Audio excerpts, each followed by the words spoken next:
Hello and welcome back to Shakesyear. We are working on Romeo and Juliet, and today we get to hear from Lord Capulet again in Act 3, Scene 5. So, Romeo and Juliet got married, then Romeo killed Juliet's cousin, then Romeo got banished, and the only way that the nurse and Friar Lawrence could see to prevent either Romeo or Juliet from killing one another was to go ahead and proceed with the plan to sneak Romeo into Juliet's bedroom so they could consummate their marriage, which they did.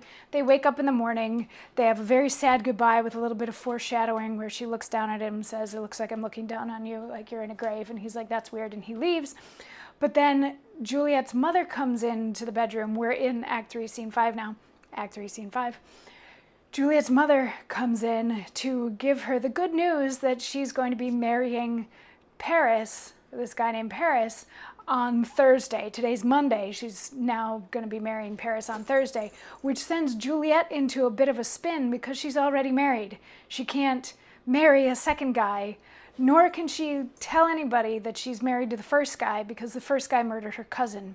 So she's like, no, like, Mom, you have to stop this. I would rather marry Romeo, who you know I hate, than marry Paris. Like, please get me out of this. And then Lord Capulet comes in, and he's sort of surprised that his daughter is still crying over the death of Tybalt. And he turns to his wife, he's like, "Didn't you tell her the good news?" And the Lady Capulet is like, "Yeah," and she doesn't want to get married. And Lord Capulet kind of flies off the handle at this point. He starts calling Juliet all sorts of names. He calls her baggage, he calls her a wretch, he calls her all sorts of horrible things. And Juliet is like, "Please let me just explain." And he's like, "No, I'm not having it, I'm not listening to it."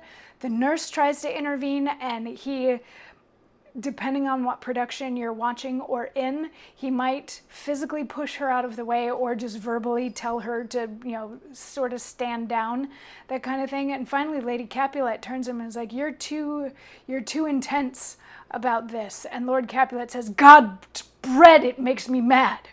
Day, night, hour, ride, time, work, play, alone, in company, still my care hath been to have her matched. And having now provided a gentleman of noble parentage, of fair demean, youthful and nobly allied, stuffed, as they say, with honorable parts, proportioned as one's thought would wish a man, and then to have a wretched, puling fool, a whining mammet in her fortune's tender, to answer, 'I'll not wed, I cannot love, I am too young, I pray you pardon me, but,' and you will not wed? I'll pardon you. Graze where you will, you shall not house with me. Look to it, think on it, I do not use to jest. Thursday is near, lay hand on heart, advise, and you be mine, I'll give you to my friend, and you be not, hang, beg, starve, die in the streets, for by my soul I'll ne'er acknowledge thee, nor what is mine shall never do thee good. Trust to it, bethink you, I'll not be forsworn." And then he storms out.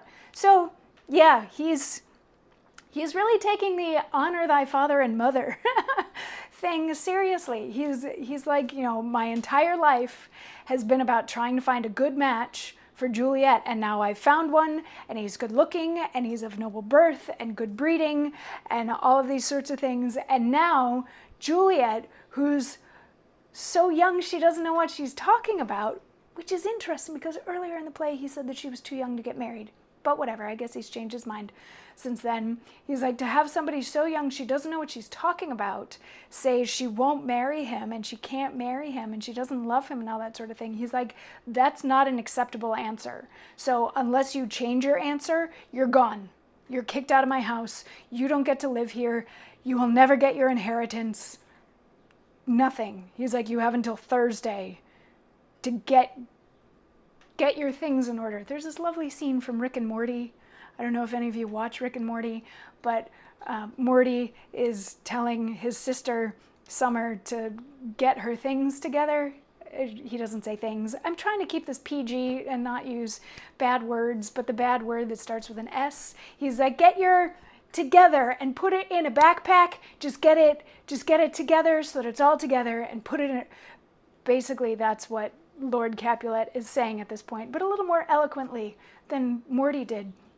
He's saying you have until Thursday to decide whether or not you want to be my daughter and follow my rules and live in my house and take my inheritance, or if you want to go be a beggar, die in the street, maybe you have to become a prostitute, whatever. I don't care what you do if you're not going to follow my rules.